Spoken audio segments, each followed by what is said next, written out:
तो देखो भाई ये गाड़ी यहाँ पे पार्क हो गई, पूरी ओपन स्पेस है हमारे यहाँ पे, कोई दिक्कत नहीं। गाड़ी को मैंने धोया था, पूरा साफ करके रखा था, ठीक है। मेरे को पता था कि इंस्पेक्शन करने आएंगे ताकि इनको पता चल जाएगा कि पेंट में कोई दिक्कत नहीं है, वो कहीं पे स्क्रैच वगैरह वो कुछ नहीं है, पूरा क्लीन गाड़ी है। तो यहाँ पे अभी खुल रही है अपनी बोनेट, अंडर द हुड देख लो भाई, ये अपनी इंजन 2.2 लीटर एमहॉक डीजल।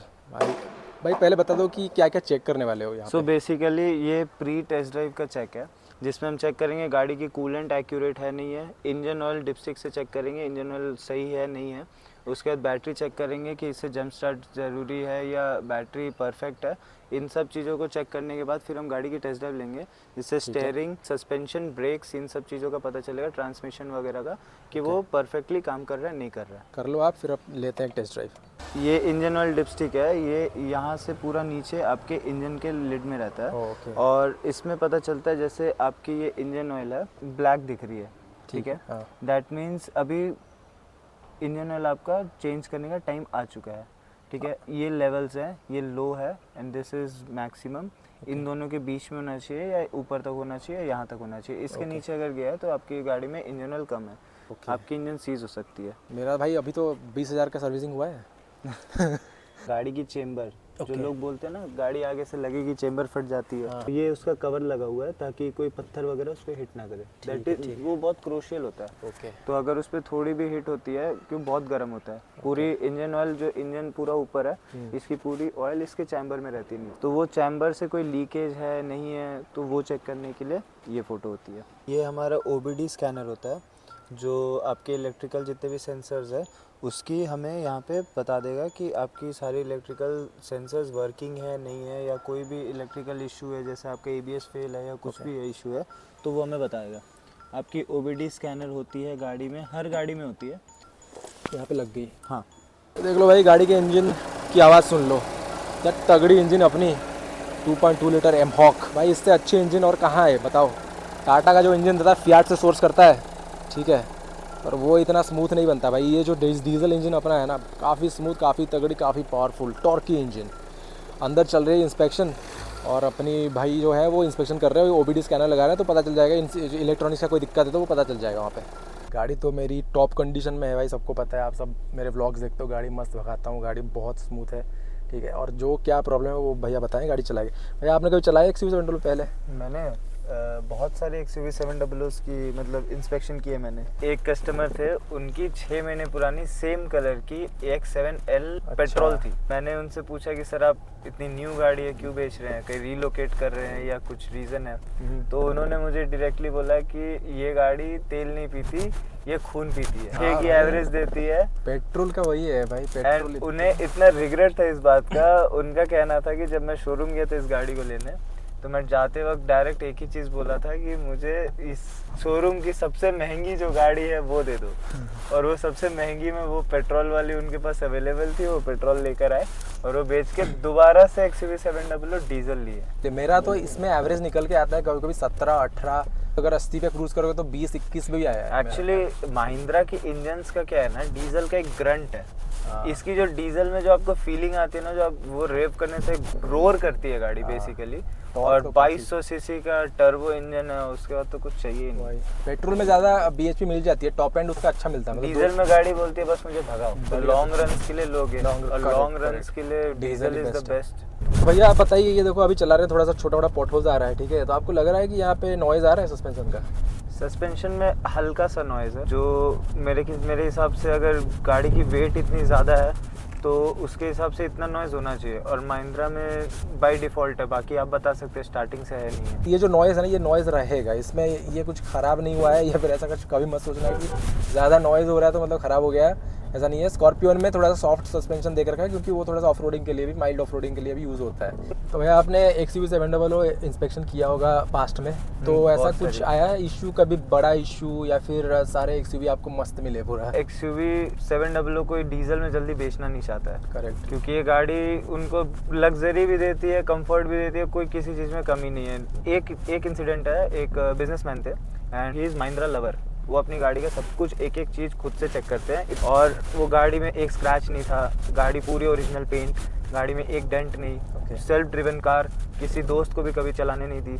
पूरी गाड़ी की तारीफ हुई, हमने पूरी टेस्ट ड्राइव की। टेस्ट ड्राइव के बाद जब हम उसका बैक कंप्रेशन चेक किया तो उसमें पूरा प्रॉपर ब्लो बाई भी था और पूरा ऑयल स्पिलेज भी। एंड सबसे मेजर इसको बचाने की चीज़ होती है कोल्ड स्टार्ट, जो नॉर्मली लोग जल्दी में या आलस में करते नहीं हैं। तो कोल्ड स्टार्ट अपना डीजल इंजन में चाहिए? डीजल इंजन में बहुत इंपॉर्टेंट है। इंजन आपका ऊपर के अपवर्ड में डायरेक्शन में रहता है। आपकी चैम्बर जो मैंने इंजन सम्प बताया था वो नीचे होती है, तो सारा ऑयल तो सम्प में चला गया है। तो जब वो आप जैसे स्टार्ट करोगे तो इंजन हाई आरपीएम में इसलिए रहती है क्योंकि वो जल्दी जल्दी उस चैम्बर से ऑयल को ऊपर खींचने चाहती है। अगर मेटल टू मेटल कॉन्टैक्ट होगा और उसमें फ्रिक्शन नहीं रहेगा तो वो आपका ब्रेकेज में भी होगा और आपको बहुत मेजर भी इश्यूज हो सकते हैं। आपके जो बोर्स में स्क्रैचेस आ सकते हैं जिसके वजह से भी आपका ऑयल स्पिलेज हो सकता है, ब्लो बाई भी हो सकता है, डैमेजेस ज़्यादा होंगे। एंड उस चीज़ के लिए क्या किया जाता है कि आप आइडल स्टार्ट में छोड़ दीजिए गाड़ी, 1 to 1.5 मिनट्स के लिए छोड़ना होता है। तो देखो भाई, भैया ने एक्सप्लेन कर दिया मस्त कि क्यों कोल्ड स्टार्ट करना चाहिए। और मैं तो ज़्यादा कोल्ड स्टार्ट करता नहीं क्योंकि मेरे पास देखो भाई सेकेंडरी व्हीकल कुछ है नहीं, तो गाड़ी लेके निकलता हूँ ना, सीधा गाड़ी लेके भागता हूँ, तो स्टार्ट करके कोल्ड स्टार्ट मैं करता नहीं ज़्यादा। अभी देखते हैं इंजन का क्या बोलते हैं भैया, थोड़ा करके इंस्पेक्ट। ऐसे ऑयल या एयर कुछ भी नहीं आना चाहिए। तो अभी रेव कर रहे हैं हम गाड़ी को और देख रहे हैं यहाँ से कुछ निकल रहा है नहीं निकल रहा है। नहीं निकलना चाहिए भाई, ये क्या थोड़ा निकल रहा है भाई? निकल रहा है क्या?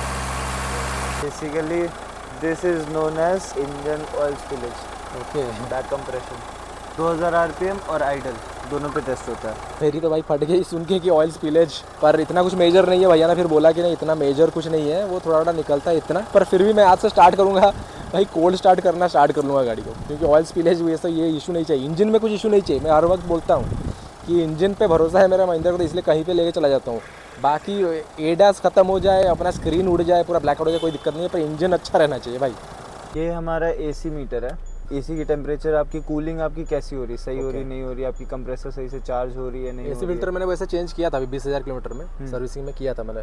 वो ऐसे रिकमेंडेड नहीं था, पर मैंने बोला कि चलो कर ही दो इसको। नहीं, एसी फिल्टर आपने किया सही है, 12 के नीचे होनी चाहिए, ठीक है।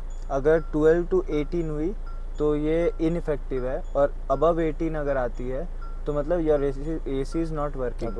और अगर 10 के नीचे जा रही है तो जितनी नीचे जा रही है उतनी परफेक्ट है ये। अच्छा, ओके। जितनी नीचे जाएगी उतनी परफेक्ट है। ओके। तो अभी आपकी नीचे जा रही है। यहाँ हम चेक कर रहे हैं कि गाड़ी की लॉक सिस्टम सही से वर्किंग है नहीं है, और उसके बाद चारों पावर विंडोज़ चेक होंगे कि चारों पावर विंडोज़ वर्किंग है नहीं है। ओके। इतना डिटेल इंस्पेक्शन कर रहे हैं ना, मज़ा आ रहा है, मुझे भी सीखने को मिल रहा है। ये इतना इंस्पेक्शन करके गाड़ी लेना चाहिए एक्चुअली। पीडीआई जो होता है ना, गाड़ियाँ खरीदने से पहले ये सब इंस्पेक्शन होना चाहिए इतना, मेरे हिसाब से। तो पहले लॉक सिस्टम से स्टार्ट किया, उसके बाद चारों पावर विंडोज़, उसके बाद सनरूफ की चेकिंग हुई, फिर म्यूज़िक सिस्टम, नेविगेशन सिस्टम, फिर steering mounted button controls, and उसके बाद reverse camera, parking sensors, ABS, combination switch, उसके बाद एयरबैग्स, इंस्ट्रूमेंट क्लस्टर, अभी ओडोमीटर रीडिंग लेनी है, रूफ लाइनिंग लेनी है, कैबिन फ्लोर देखना है, रस्टेड है नॉन रस्टेड है, कोई स्क्रैच नहीं है, रिपेयर नहीं है। उसके बाद सीट्स की चेक करनी है, डोर ट्रिम चेक करनी है, और उसके बाद डैशबोर्ड।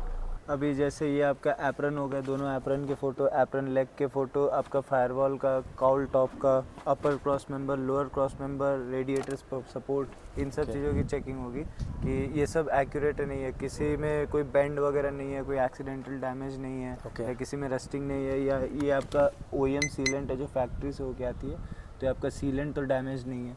ये चेकिंग होगी। तो ये सब चीज़ें डैमेज कैसे होता है? एक्सीडेंटल।